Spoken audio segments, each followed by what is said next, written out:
નમસ્કાર, હું મંગલુભાઈ ભગત, સુરેન્દ્રનગર જિલ્લા કોંગ્રેસ ઉપપ્રમુખ. અત્યારે આપણે વોર્ડ નંબર 3 અને 4 અને 5 ની બોર્ડર ઉપર ઊભા છીએ.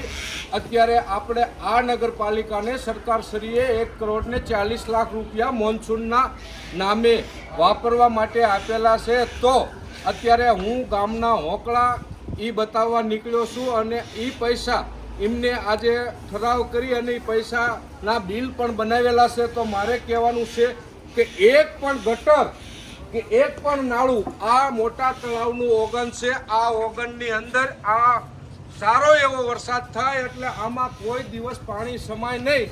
તો આની અંદર કચરો, પાણી, પાણા બધું પડેલું છે અને એક પણ જેસીબીનો કટકો એક પણ કાઢેલો નથી. તો મહેરબાની કરીને કહું છું કે આ ગટરનું પાણી તાત્કાલિક વ્યવસ્થિત કરી અને આને કાગળ સફાઈ કરવા એવી અમારી વિનંતી છે. અને આ નગરજનો પણ આ જે સમસ્યા છે એ બોલશે. વોર્ડ નંબર 3ની જે નાના તળાવનો ઓવરફ્લો પાણી જાય છે, આ એનો મેઇન પાસ કરવાનો આ રસ્તો છે. આ વોંકળી અંદાજે લગભગ 10 વર્ષ પહેલાં આ સાફ કરવામાં આવેલી હતી. હવે આ હાલત તમે જુઓ આ વોંકળીની, બિલકુલ આખા ગામનો કચરો, વેસ્ટેજ કચરો અને ઓવરફ્લો પાણી, ગટરનું બધું પાણી અહીંથી પસાર થાય છે.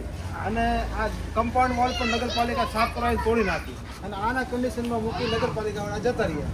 એટલે 10 વર્ષ પહેલાં આ સાફ થયેલી હતી. આજે પાણી પસાર થવાની કોઈ શક્યતા નથી. આ ગંદકી તમે જોઈ શકો છો. નગરપાલિકાના અનાવડતના કારણે આ બધું ગટરનું પાણી, વરસાદનું પાણી અમારા રહીશોના ઘરમાં ઘરે. આ પરિસ્થિતિ છેલ્લા 10 વર્ષથી અમે ભોગવી રહ્યા છીએ.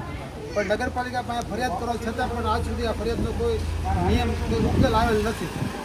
એટલે રહીશોની માંગણી છે. અત્યારે મારે કહેવાનું એ છે કે અહીંયા જે સુરક્ષા દિવાલ હતી એ પણ નગરપાલિકાનું જેસીબી આવી અને પાડી અને ગટરની અંદર પાણા નાખી અને વ્યૂ છે. સફાઈના નામે તો બીજું બધું તો ઠીક છે, પણ આ જે સુરક્ષા દિવાલ હતી એ પણ અંદર પાડી દીધી છે.